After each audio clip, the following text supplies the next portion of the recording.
ang pag-aatid ng GMA News sa mga nangungunang balita ngayong Huwebes.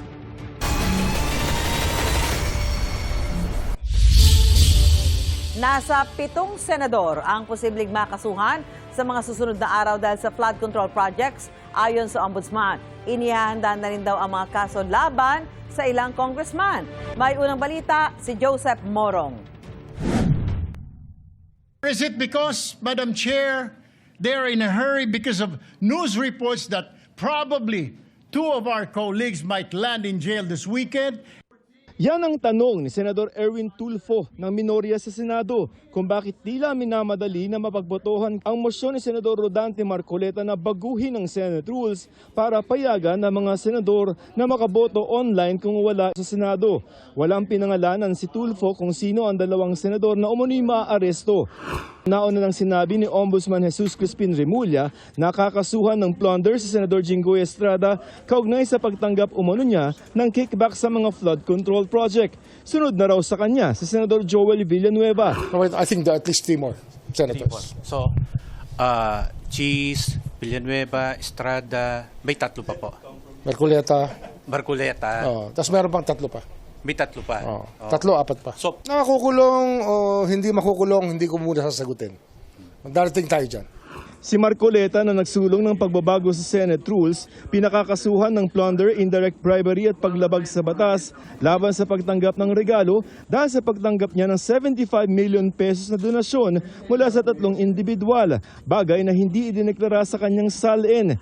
Si Escudero na pinakakasuhan rin daw sa pagtanggap umano ng 586 million pesos na kickback mula sa flood control projects, nagsumite na ng kontra salaysay sa Ombudsman. Sina Escudero, Estrada, Marcoleta at Villanueva kapwa mga majority senators. Kaya sabi ng kasamahan nila na si Senador Amy Marcos, solid kami. Yun nga lang, yung kinakasuhan, yung hinahabol, kung ano-ano talaga ang nangyayari, yan ang problema. Palibasa nga, buo kami, siguro may nagnanais na buwagin. Maraming nagtetext sa amin, taga-DOJ, taga-OMB, na sinasabi na kaming lahat, yung 13, nagka-case build up na raw. Hindi. Ano yan? Ang trabaho ng ombudsman, lahat eh. ayon kay Remulla, may kakasuhan din silang mga congressman. Nauna nang sinabi ni Remulla na naghahanda na rin sila na sampahan ng reklamong plunder si dating House Speaker Martin Romualdez. Ito ang unang balita, Joseph Morong, GMA News. Bigong mahanap ng mga otoridad si Senador Ronald Bato de la Rosa na wanted ng International Criminal Court sa mga lugar na kanilang pinuntahan sa Parañaque, Bulacan at sa Angeles, Pampanga. Bantay sarado rin ang mga ari-arian ni de la Rosa sa Davao City. In-refer naman ng PNP-CIDG sa Justice Department ang reklamong obstruction of justice laban kay Senador Robin Padilla na kasamang umalis ni de la Rosa sa Senado noong May 14. May unang balita si JP Soriano. Sunod-sunod na dumating ang mga sasakyan ng PNP, CIDG at NBI sa isang subdivision sa Barangay Balibago, Angeles, Pampanga. Bumaba ang mga tauhan ng CIDG at nilapitan nito ang isang bahay. At pagdating nga po ng NBI at CIDG, agad sila nagpunta sa property na ito, nakipag-coordinate sa purok leader at ang hinahanap daw nila isang Virgilio Carino na ayon po sa homeowners ay kamag-anak di umano ni Senator Robin Padilla. Ang hinahanap daw po nila sa pagpunta nila dito si Senator Ronald Bato de la Rosa. Ayon sa aking source, nakatanggap ng impormasyon ng mga otoridad na narito si de la Rosa May 26. Pinatawag po nila ako para mag-assist po sa kanila, para mag-ikot po, mag-search po sa loob. Kasi meron na pong warrant of arrest daw si Senator Bato. Yun po ang pagkasabi nila. Bitbit ng NBI at CIDG ang arrest warrant para kay de la Rosa mula sa International Criminal Court o ICC. Sinamahan sila ng purok leader na may access sa bahay. Kabilang sa mga sinilip ang kusina. Wala namang katao-tao dito po talaga, sir. Pati ang silid na may kama. Pero bigong matagpuan si de la Rosa. Nag-search lang po, sir. Nag-search lang po kung nandito po si Senador Bato. Sabi ko po, walang bato talaga po dito na nakatira. Kasi hindi naman po siya taga rito. Wala naman po kaming nabalitaan na may bahay dito. Hinanap din si de la Rosa sa katabing bahay na pagmamay-ari rin umano ni Carino at may ibang umuupa. Tapos pagbukas ko, sabi ko, Anong meron? Tapos yun nga, hinahanap nila si Senador Bato. Sabi ko ba, malay ko rin. Hinahanap din umano si Carino at ang isang itim na pick-up na namataan umano sa Senado noong araw na umalis si De La Rosa. Tinanong ko po, bakit po hinahanap nila yung pick-up na nakapangalan sa Virgilio Carino. Sabi nila kasi hinahanap po nila si Senator Bato. Ayon sa Homeowners Association ng Subdivision, well-coordinated sa kanila ang operasyon ng CIDG at NBI.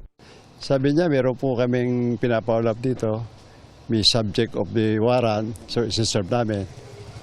Mga taga-CIDG kami at taga-NBI. Mahigit 1 oras na nasa subdivision ng NBI at CIDG base sa timestamp ng CCTV. Bukod dito kasabay ring hinanap si De La Rosa sa Parañaque at Bulacan ayon sa hepe ng CIDG. Katuwang nila ang NBI.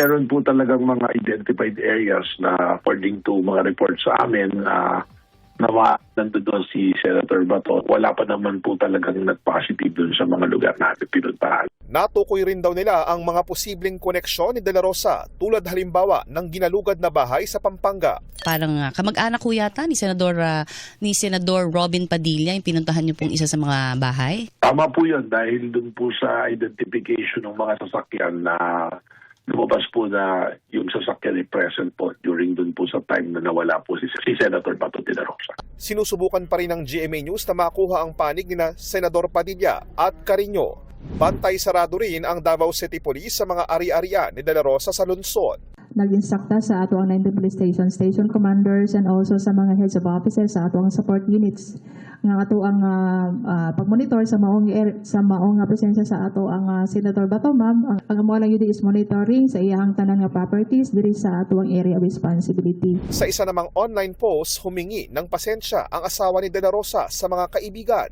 kamag-anak o kakilala na baka aniya sunod na pasukin at sabihan na hindi na kailangan ng isang search warrant.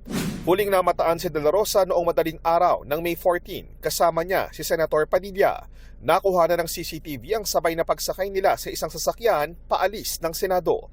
At dahil sa umano'y pagtulong ni Padilla sa pagtakas ni De La Rosa, ire-refer ng PNP-CIDG sa DOJ ang reklamong obstruction of justice laban kay Padilla. Una nang sinabi ni Padilla na nakiangkas lang sa kanya si De La Rosa, pero lumalabas sa investigasyon ng CIDG na hindi lang basta nakiangkas kundi planado ang nangyari. Binundutan umano sila ng isang sasakyang nagsilbing security escort at backup car. Sinisika pa naming makuha ang panig ni Padilla, pero nauna na siyang sumagot ng tanungin kung illegal ba ang kanyang ginawa. Ay tanong natin sa kanila kung may illegal. Kasi sa amin, tandaan ninyo, ang Senate, ang sabi ng aming SP, ay hintayin namin ang warrant ng local court. Pero sir, bukas kayo sa mga possible investigations? Eh, wala tayong magagawa. Iniutos na rin ng Firearms and Explosives Office ng PNP ang pagbawi sa lisensya ni De La Rosa na magmay-ari at magdala ng mga armas. Binawi rin ang rehistro ng halos 120 baril ni De La Rosa na dating naging PNP chief. Mas makakabuti po sana na ma-surrender na lang po itong mga firearms na ito at ma-deposit po sa proper authority. Implementing rules and guidelines o IRR ang naturang batas ang binabanggit ng pulisya na batayan sa pagbawi ng mga lisensya at rehistro ni De La Rosa. Kung itong Section 4 ng revised IRR po ng RA 10591 which states that if you are facing a case, may pendency ng case sa isang court of law na more than 2 years po ang punishment.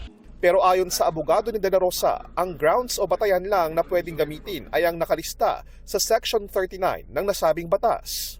Maari lang daw maging batayan para ma-revoke ang lisensya sa baril kung merong conviction at court order. Pero anya, hindi pa naman convicted si De La Rosa at wala pang korte sa bansa ang naglabas ng anumang order laban sa kanya. Ito ang unang balita, JP Soriano, GMA News. Igan makakapulong, ngayong araw ni Pangulong Bongbong Marcos ang Prime Minister ng Japan, ang Presidente ng Japan International Cooperation Agency at iba pa. Kahapon po nakausap niya ang business leaders ng Japan kung saan nakakuha ang Pangulo na mahigit 200 bilyong pisong halaga ng investment commitments. Live mula sa Tokyo, Japan, may unang balita kasama natin si Ivan Mayrina. Ivan! Ohayo, magandang umaga, Igan, mula dito sa Tokyo, Japan, kung saan ikatlong araw na ng state visit ni Pangulong Bongbong Marcos. Simulan natin sa mga pinakasariwang balita. Una nga dyan, Igan, yung nabanggit mo, $3.4 billion na halaga, katumbas ng 210 billion pesos na investment commitment na ibinunga ng roundtable meeting ni Pangulong Bongbong Marcos sa mga nangungunang business leaders dito sa Japan. Tulad ng kanyang mga karaniwang mga biyahe abroad, Igan, may mga business meeting sa Pangulo para manghikayat ng mga mamumuhunan sa bansa. Sa gitna ng kasalukuyang hamon ng global economy ayon sa Pangulo, partikular ang krisis sa enerhiya at pagkadiskaril ng mga supply chain, lubhang mahalaga na lalong palakasin ang ugnayang pa-ekonomiya ng Pilipinas at Japan. Ang dalawang sektor na magiging engines of growth, ika nga, ang trade at tourism, kaya katabi ng Pangulo sa pulong kagabi, sina Trade and Industry Secretary Cristina Roque at Tourism Secretary Dita Angara Matay na dating trade representative ng Pilipinas sa Japan. Ibinida ng Pangulo ang kakayahan ng mga manggagawang Pilipino at nangako ng patuloy na modernisasyon, institutional efficiency at pangmatagalang investment stability. Kagabi rin naganap, Igan, ang state banquet o yung salo-salong inihanda nina Emperor Naruhito at Empress Masako para sa first couple at sa Philippine delegation. Nagpahayag ng commitment ng Pangulo sa patuloy na partnership sa bansang Japan para sa pagsusulong ng kapayapaan na nakabase sa rules-based order na titiyak sa katatagan at kaunlaran ng Indo-Pacific region. Ang mainit na pagtanggap niya mula sa state call at welcome ceremony sa umaga hanggang sa state banquet sa gabi ay patunay ng malalim na pagkakaibigan ng dalawang bansa. Kinilala din ng Pangulo ang Japan bilang pangunahing katuwang sa pag-unlad mula sa infrastruktura, seguridad, agrikultura, connectivity at iba pang aspeto ng ating ekonomiya na kanya namang pinasalamatan. Binigyan pugay din ng Pangulo ang may 350,000 na Pilipinong naninirahan at nagtatrabaho sa Japan at ang malaking ambag nila sa Japan bilang isang bansa at ang kahalagahan nila bilang tulay sa malalim na ugnayan ng dalawang bansa. Samantala, Igan, nabanggit mo yung ilang meeting sa Pangulo pero bukod dyan, punong-puno ang schedule ng Pangulo ngayong araw. Ngayong umaga, 4 na business meetings ang nakaschedule sa mga pribadong kumpanya.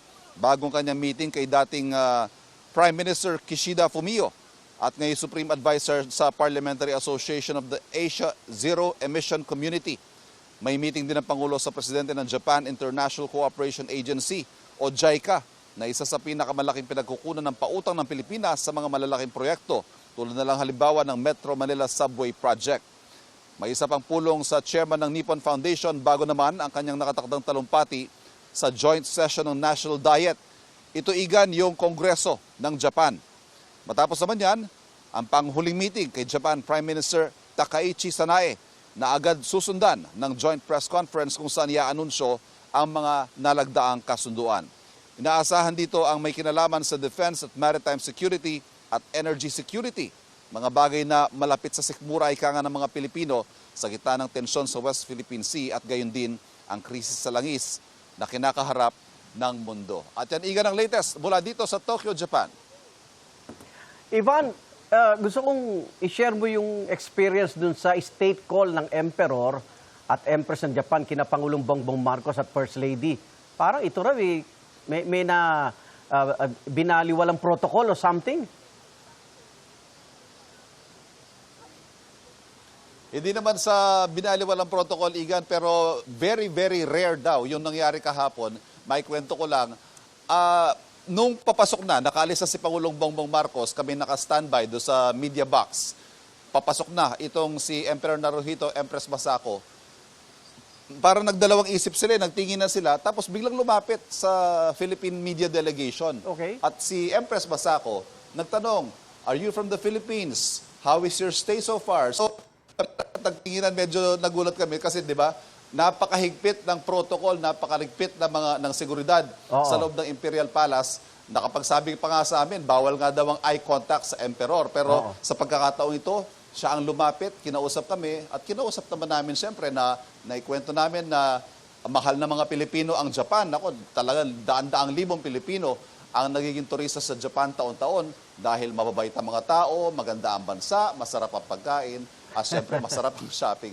Yan lang naman, very, very small talk. Pero it was indeed a rare opportunity ika nga na makasalamuha ang Emperor at Empress ng Japan. At siyempre, Igan, masarap din yung pakiramdam na habang nandun tayo, binigyan ng welcome si Pangulong Bongbong Marcos, marinig mo yung pambansang awit ng Pilipinas na tinutugtog sa ibang bansa at pagkatapos doon, tinugtog pa yung ibang mga folk songs. Narinig natin, Leron-Leron Sinta, Manang Biday, yung mga ganung bagay ba na pinahalagahan ang kulturang Pilipino sa pagbisitang yon. Okay, napag-usapan ba yung mga pagbabago sa posisyon ng Japan pagdating naman sa defense at issue dito sa West Philippine Sea at South China Sea kung saan aktibo na silang nakikilahok at observer?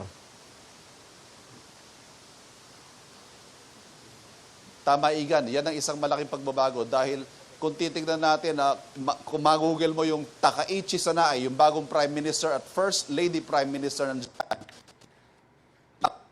word na hawkish, ganyan siya dinidescribe eh. Medyo, kumbaga sa salita natin, siya po ay palaban at siga, ika nga. Yung, kumbaga, sa halip na diplomasya, ito yung leader na hindi nangingiming magpakita ng military might, ika nga. Isa sa mga naging unang ginawa niya ng maupong Prime Minister ay ang pag-relax ng restrictions halimbawa sa pag-export ng mga armas, ng mga weapons. At isa sa mga makikinabang dyan, ang Pilipinas na sinasabing bibili ng mga missiles, anti-ship missiles mula sa Japan. At isa pa, tulad na nabanggit mo, dati observer, ngayon active participant na ang Japan sa mga military exercises dito sa Pilipinas. Tulad ng ilang linggo pa lamang, I think last week or 2 weeks ago lang, nagkaroon ng military exercises kung saan nagkaroon ng partisipasyon ang Japan. At base sa mga pronouncements nitong bagong Prime Minister ng Japan, talagang nakahanap ng kakampi ang Pilipinas, ika nga, lalo na dito sa issue ng sigalot sa West Philippine Sea at mas palaban ito sa expansionist moves ng China dito sa South China Sea. Okay, punta natin. May krisis pa sa Middle East na nagresulta sa mataas na presyo ng petrolyo at mga bilihin. Ang tanong anong pakinabang ng mga Pilipino sa state visit na yan sa Japan ng Pangulong Marcos? Yan, Igan, ang lagi sinasabi ng Malacanang na sa kabila ng lahat ng ingay sa politika, maraming kinakaharap na problema ang mga Pilipino. At yan daw, ang nais tugunan ni Pangulong Bongbong Marcos. Halimbawa na lang, yung pakikipag-usap niya sa mga negosyante rito, gusto niya makahikayat ng mga mamumuhunan dahil ang epekto naman yan sa mga Pilipino, siyempre, ay mas maraming trabaho, mas maganda at dekalidad na mga trabaho. Sa usapin naman, sa energy supply halimbawa, magkakaroon din ng mga pag-uusap dahil diplomatically pag napag-usapan ang mga agreements para sa supply agreements halimbawa, pagdating sa enerhiya, ayan ay makakatulong din sa ating energy security. Yan, Igan, ang sinasabi ng palasyo na kahit ano pang mga kinakaharap na krisis o intriga o kontrobersya dyan sa bansa, ay kailangan magpatuloy ang Pangulo sa pagtatrabaho dahil kahit nandyan yung mga ingay politika, hindi naman mawawala yung mga problema ng bansa na kailangan tugunan ng Pangulo. Okay, naitanong nyo ba uli yung Noel? Siya ba'y umismid uli sa inyo?